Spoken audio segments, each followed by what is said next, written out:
As ondas quebravam na areia com força naquela manhã nublada, como se o próprio mar pressentisse o que estava por vir. Letícia caminhava descalça pela praia, os pés molhados, carregando um balde com colares de conchas que ela mesma montava à noite, depois de longas horas cuidando da avó doente. Aos 23 anos, tinha o rosto marcado por cansaço e esperança. Seu sorriso era raro, mas sincero. Viver em Monte Verde significava batalhar todos os dias. E mesmo assim, havia uma paz naquela simplicidade que ela não trocaria por nada. De repente, um grito cortou o som das ondas. Letícia parou. Olhou para o mar e viu uma movimentação estranha. Um homem se debatia nas águas agitadas, os braços desesperados lutando contra a corrente. As pessoas olhavam, algumas gritavam, mas ninguém se movia.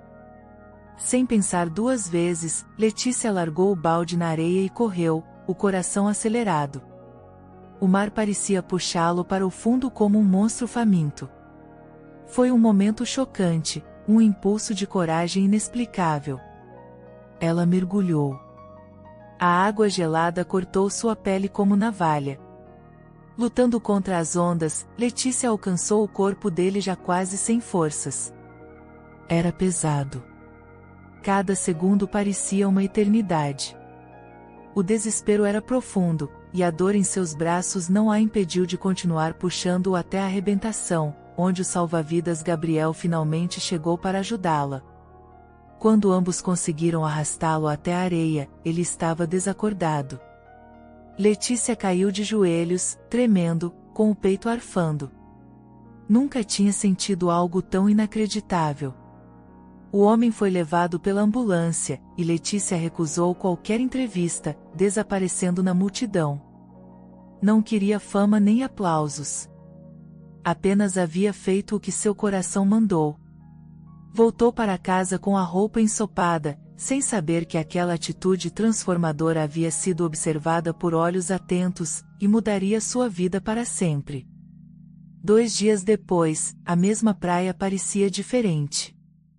O céu limpo, o sol mais quente, e Letícia sentada em sua velha cadeira de palha, tentando vender colares novamente. Foi quando um carro preto parou na calçada. Um homem elegante desceu, cercado por 2 seguranças. Seu terno sobressaltava entre os banhistas. Ele olhou diretamente para ela. Você é Letícia, certo? A moça que salvou minha vida, disse, com voz firme, mas emocionada. Ela arregalou os olhos, confusa. Você é o homem do mar? Sim. Meu nome é Caio Montes. E eu vim agradecer por ter me dado uma nova chance de viver. Aquelas palavras foram como um trovão. Letícia sentiu o chão sumir sob seus pés. Mal sabia ela que aquele momento inesquecível seria apenas o começo de uma jornada que misturaria gratidão, sacrifícios e escolhas que iriam mudar destinos. Letícia ainda tentava entender o que estava acontecendo quando Caio Montes, o homem que ela havia salvado, sentou-se à sua frente com uma expressão serena, mas marcada por algo profundamente comovente. Era um contraste absurdo, ele, impecável em seu terno cinza, ela, simples, com areia nos pés e mãos calejadas. Mesmo assim, havia uma conexão silenciosa entre eles, como se algo maior estivesse escrevendo aquele encontro com letras invisíveis. Você não faz ideia do que significou para mim, disse ele, com os olhos marejados. Eu não me lembro de quase nada, mas me contaram o que você fez. E isso salvou mais do que minha vida. Salvou minha alma. Letícia engoliu seco. Nunca tinha ouvido alguém falar com tamanha intensidade. Ela sorriu de forma tímida, desconfortável com tanta atenção. Eu só fiz o que qualquer um faria, respondeu. É aí que você se engana. Muitos viram, mas só você agiu. As palavras dele eram inspiradoras, e Letícia sentia o coração bater acelerado, não por encanto, mas por incredulidade. Como aquele homem, conhecido como um dos empresários mais duros e inacessíveis do país, podia estar ali, conversando com ela como se fossem iguais? Depois de alguns minutos de conversa, Caio a convidou para almoçar. Letícia recusou, envergonhada. Mas ele insistiu, garantindo que seria rápido. Acabaram em uma pequena lanchonete próxima, onde Letícia sempre comia um pastel fiado. Pela primeira vez, ela viu Caio sorrir de verdade ao ouvir suas histórias. Você sonhava em ser advogada? Ele perguntou, genuinamente interessado. Letícia assentiu com um brilho nos olhos. Sempre. Mas tive que parar os estudos. Minha avó depende de mim, e trabalhar virou prioridade. Ser advogada ficou, no passado.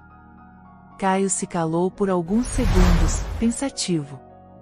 A cena era surpreendente, um milionário, em uma lanchonete simples, refletindo sobre a vida de uma jovem que vivia com tão pouco, mas carregava tanto valor. E se eu te ajudasse? Ele perguntou. Pagaria seus estudos, moradia, tudo o que você precisar. Você me salvou, Letícia. É o mínimo que posso fazer por você. A proposta caiu como uma tempestade. Letícia arregalou os olhos, o coração disparado. Estava diante de algo inacreditável, um presente que poderia mudar tudo. Mas também sabia o peso de aceitar tamanha oferta. Ela hesitou.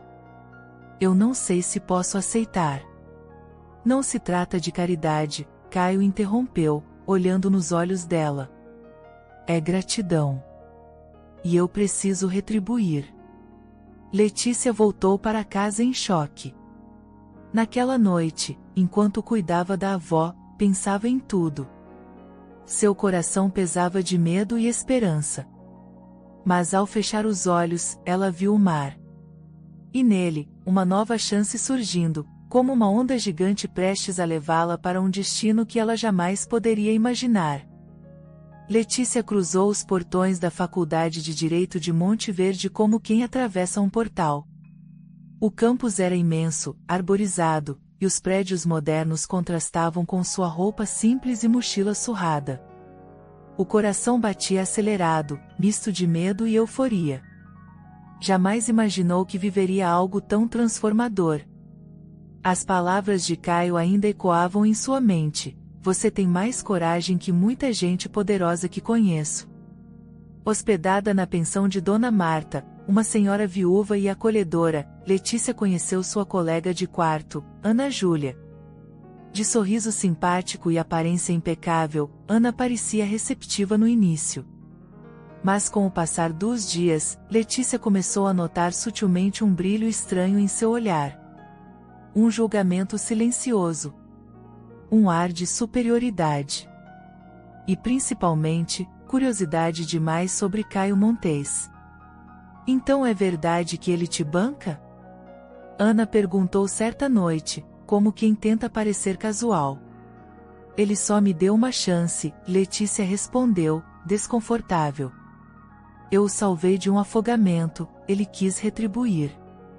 Que história surpreendente, Ana murmurou, antes de sair do quarto com o celular em mãos. Na faculdade, Letícia não demorou a se destacar. Mesmo com dificuldades, mostrava empenho, ética e sensibilidade em debates. Professores como doutora Helena passaram a admirá-la. Mas nos corredores, os cochichos começaram. A protegida do Montes. A bolsista que veio da praia. Será que ela tem algo com ele? As palavras doíam mais do que Letícia esperava. E Ana Júlia era sempre vista sorrindo para todos, e sussurrando com os piores. Enquanto isso, Caio a acompanhava de longe. Discreto, respeitoso, mas presente. Ligava às vezes para saber se ela estava bem. Letícia sentia gratidão, mas também uma crescente responsabilidade em não decepcioná-lo. O homem que ela havia salvo lhe dera asas. Agora, precisava aprender a voar sozinha. Na sede do Grupo Montes, as coisas também não estavam tranquilas. Eduardo Farias, sócio de Caio e responsável por parte dos empreendimentos em Monte Verde, começou a questionar a ajuda dada a Letícia. Isso pode manchar nossa imagem com os investidores, ele disse, furioso. Caio, porém, foi firme. Se minha imagem é arranhada por ajudar quem me salvou, então essa imagem não vale nada. Mas Eduardo não esqueceu o assunto. E nem Ana Júlia, que misteriosamente passou a frequentar eventos onde membros da alta sociedade, inclusive ligados ao Grupo Montes, estavam presentes. Naquela noite, Letícia voltou da aula com a cabeça pesada. Na mesa da pensão, encontrou um bilhete de Marta com um bolo simples e a frase, orgulho define. Sorriu, com lágrimas nos olhos. Mas mal sabia ela que uma tempestade se formava por trás dos sorrisos e palmas. E que uma descoberta chocante logo viria à tona, ameaçando tudo o que ela estava construindo. Era fim de tarde quando Letícia, voltando da aula, notou o quarto vazio. Ana Júlia havia saído às pressas, deixando o notebook aberto sobre a cama. A tela exibia uma conversa estranha, com anexos de documentos escaneados e planilhas. Letícia desviou os olhos, respeitosa, mas o nome Grupo Montes em destaque chamou sua atenção. Um arquivo intitulado Terra Praia do Norte, sigilo absoluto estava aberto. O conteúdo? Assinaturas digitalizadas, plantas ilegais de loteamento e registros de expulsão de pescadores da comunidade costeira. Aquilo era chocante demais para ser ignorado. O coração de Letícia disparou. Ela pegou um pendrive velho que usava para trabalhos da faculdade, e sem pensar, salvou os arquivos. Fechou tudo, tentando agir com naturalidade. Quando Ana Júlia voltou mais tarde, sorridente como sempre, Letícia fingiu não saber de nada. Mas por dentro, estava em pedaços. O que acabará de ver era um esquema criminoso de grilagem de terras, e o nome de Caio Montes estava envolvido como presidente da empresa. Naquela noite, Letícia não dormiu. Sentada na varanda da pensão, sentia-se traída. Era inacreditável pensar que o homem que lhe estendeu a mão, que parecia tão íntegro, estivesse por trás da destruição de famílias humildes como a dela. As lembranças dos rostos dos pescadores, como o velho seu Arlindo, vinham à mente. Ela precisava fazer algo. Mas o quê? No dia seguinte, com os olhos vermelhos de cansaço, Letícia foi até a empresa Montes sem avisar. Foi recebida com surpresa. Caio, ao vê-la, deixou uma reunião para atendê-la. Ela entrou em sua sala, tremendo. Tirou o pendrive da bolsa e o colocou sobre a mesa. Eu encontrei isso no notebook da Ana Júlia. Eu precisava saber se é verdade. Caio ficou pálido. Abriu os arquivos e seu rosto se fechou em um silêncio profundo. O tempo pareceu congelar. Após alguns minutos, ele respirou fundo. Esses documentos não deveriam existir. Eu não autorizei nada disso. Mas seu nome está lá, Letícia sussurrou, a voz embargada. É real, Caio? Não sei, mas se for, eu juro que vou descobrir. E se alguém do meu grupo está fazendo isso, não vai ficar impune. A sinceridade no olhar dele balançou Letícia, mas ela sabia que agora sua missão era maior que a gratidão. Ela saiu da sala sem abraços, sem promessas. Naquela noite, escreveu uma carta à promotora Lídia Vasconcelos, anexando cópias dos arquivos. E ao enviá-la, sentiu um peso sair dos ombros, e outro, maior ainda, cair sobre seu coração. Porque o que viria a seguir seria uma avalanche de consequências inesquecíveis. E ninguém sairia ileso do que estava prestes a acontecer. A denúncia feita por Letícia atingiu Monte Verde como um raio em céu limpo. Na manhã seguinte, as manchetes locais estampavam: Empresa Montes investigada por grilagem de terras e expulsão de comunidades tradicionais. A promotora Lídia Vasconcelos confirmou a autenticidade dos documentos e iniciou imediatamente uma força-tarefa. O nome de Caio Montes apareceu em destaque, e com ele, o escândalo explodiu. Letícia, embora anônima no processo inicial, foi rapidamente identificada como a fonte da denúncia. E o que era para ser um ato de justiça se transformou em um verdadeiro furacão de intrigas e ataques.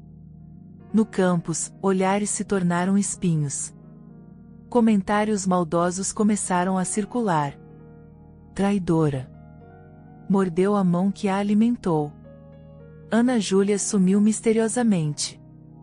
Dona Marta, pressionada por fiscais e visitas indesejadas, quase foi obrigada a fechar a pensão. E Letícia? Recebia ameaças anônimas, recados escritos com tinta vermelha na porta: você vai pagar caro. Tudo aquilo era inacreditável demais para uma jovem que só queria estudar e ajudar. Mas o pior ainda estava por vir. Em uma coletiva inesperada, Caio Montes apareceu diante da imprensa. O rosto abatido, terno sem gravata, olhos fundos. A nação assistiu em silêncio quando ele disse: se documentos foram assinados em meu nome sem meu conhecimento, a responsabilidade ainda é minha. Estou me afastando do comando do Grupo Montes para que a justiça seja feita. E aproveito para dizer, se não fosse Letícia, nada disso teria vindo à tona. Ela me salvou 2 vezes, da morte e da cegueira moral. A confissão pública foi comovente e dividiu opiniões. Para uns, era uma jogada estratégica. Para outros, uma verdadeira redenção. Letícia, ao assistir à transmissão pela TV da pensão, chorou. Não sabia se chorava por tristeza, por alívio ou por medo do que viria. O que Caio dissera tocou de forma profunda, mas nada diminuía o peso do que enfrentava. No mesmo dia, o Ministério Público denunciou Eduardo Farias formalmente. As investigações revelaram que ele usava o nome de Caio para legalizar documentos fraudulentos, contando com o silêncio comprado de funcionários e políticos. Ana Júlia, apontada como informante de Eduardo, seguia desaparecida. E Letícia era agora peça-chave no processo. Durante uma audiência, enquanto caminhava em direção ao tribunal sob gritos de apoio e protesto, Letícia pensou na menina que vendia colares na praia. Na jovem que se jogou no mar por um desconhecido. E se deu conta, de que apesar do medo, havia feito a escolha certa. Porque sua consciência era limpa. E isso, mesmo em meio a tanto caos, era inspirador. A guerra estava longe de acabar. Mas Letícia já não era mais só uma estudante. Era símbolo de uma luta por justiça. E o mundo inteiro agora estava olhando para ela. A sala do tribunal estava lotada. Câmeras, repórteres, olhos atentos. Letícia entrou de cabeça erguida, com um terninho emprestado por doutora Helena, sua antiga professora, que agora fazia parte da sua equipe de apoio jurídico. Cada passo que dava ecoava como um grito contra a injustiça. Ela iria depor no processo contra Eduardo Farias, o homem que tentou manipular um império em nome da ganância. E ali, sob juramento, sua voz soou como uma lâmina cortando o silêncio. Recebi os documentos por acaso, mas o conteúdo deles me tirou o chão. Vi o nome de famílias humildes sendo apagado por dinheiro. E não podia me calar. A promotora Lídia conduzia o caso com firmeza. A defesa tentava descreditar Letícia, pintando-a como oportunista, como alguém que buscava notoriedade. Mas a verdade estava documentada. Inesquecível, como o olhar de seu Arlindo, pescador de 68 anos que naquele mesmo dia, esperava do lado de fora com um chapéu surrado e a esperança de ter sua terra de volta. Ao fim da audiência, O juiz autorizou o bloqueio de bens de Eduardo e aceitou a inclusão de Caio Montes como testemunha de apoio ao Ministério Público, após novas provas apresentadas. Caio entrou dias depois, com semblante sério, e afirmou com voz firme: "Eu negligenciei. Confiar demais custou caro. Mas hoje, estou aqui para ajudar a reparar o que meu nome feriu." A cidade assistia, surpreendida, à transformação de Caio. Ele vendeu parte das ações do grupo, doou terrenos à cooperativa de pescadores e anunciou um fundo de reparação social com apoio jurídico gratuito, chefiado por Letícia. Mas o retorno mais emocionante veio em um lugar inesperado, na areia da praia onde tudo começou. Letícia caminhava ao lado de Caio, agora em paz, ambos olhando o mar com reverência. Seu Arlindo, com lágrimas nos olhos, entregou a ela uma corrente de búzios. "Foi o mar que te trouxe, menina. E foi ele que salvou a gente de novo." A multidão se reuniu em volta de Letícia, que havia se tornado um símbolo. Não uma celebridade, mas uma inspiração profunda, viva, humana. Ao lado de Caio, que agora via a vida com outros olhos, ela prometeu que usaria sua formação para defender os que não tinham voz. Não por fama, mas por justiça. E mesmo sem precisar dizer, todos sabiam, ainda havia mais por vir. Porque quando o oceano devolve alguém a vida, não é por acaso. É por missão. 5 anos se passaram desde o dia em que Letícia puxou Caio Montes das garras do mar. Agora, era ela quem conduzia vidas à superfície, não com braços cansados, mas com palavras firmes e um espírito que jamais se curvava. Sua ONG, chamada Justiça nas Marés, havia se espalhado por toda a costa de Monte Verde, oferecendo assistência jurídica gratuita, palestras sobre direitos e oficinas para jovens sonhadores como ela fora um dia.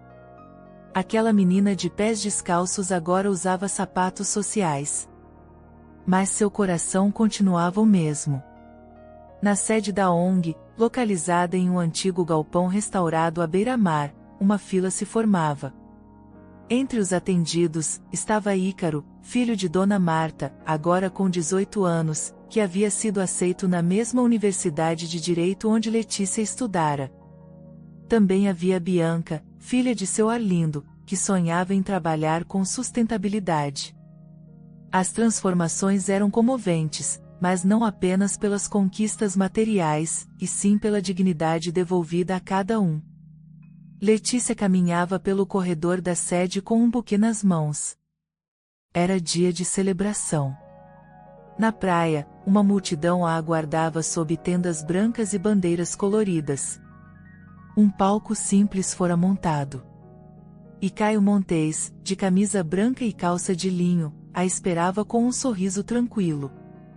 Agora empresário reformado, vivia em Monte Verde como um homem comum, dedicado à filantropia, longe dos holofotes e dos números. Letícia subiu ao palco e olhou para o mar. Respirou fundo e começou. Foi ali que tudo começou. Eu só queria vender meus colares. Mas o destino me empurrou para algo maior do que eu podia imaginar. Eu salvei um homem, e ele me salvou de volta. Hoje, vejo que o que nos uniu não foi apenas um acidente. Foi uma missão. A plateia aplaudiu de pé. Havia lágrimas, sorrisos e olhos marejados. As palavras dela não apenas contavam uma história, elas curavam. Caio se juntou a ela no palco, e com um aperto de mão que valia mais do que qualquer contrato, selaram ali a continuidade de um projeto que não dependia mais de gratidão, mas de propósito. Após o evento, Letícia sentou-se sozinha na areia, olhando o horizonte. O sol se punha devagar, pintando o céu de laranja e rosa. Dona Marta se aproximou com um sorriso materno e disse: "Você virou esperança, minha filha. E esperança, quando é verdadeira, nunca se afoga." Letícia sorriu. Fechou os olhos por um instante, e ao abri-los, enxergou todas as ondas que a vida ainda lhe reservaria. Porque a verdadeira mudança não termina num final feliz. Ela recomeça, todos os dias, com a mesma força do mar. Espero que tenha gostado da história de hoje. Se você gostou, inscreva-se no canal para não perder mais histórias como essa, deixe seu like e comente abaixo o que achou da história, e vou deixar mais uma história emocionante na tela final para você assistir. Até o próximo vídeo.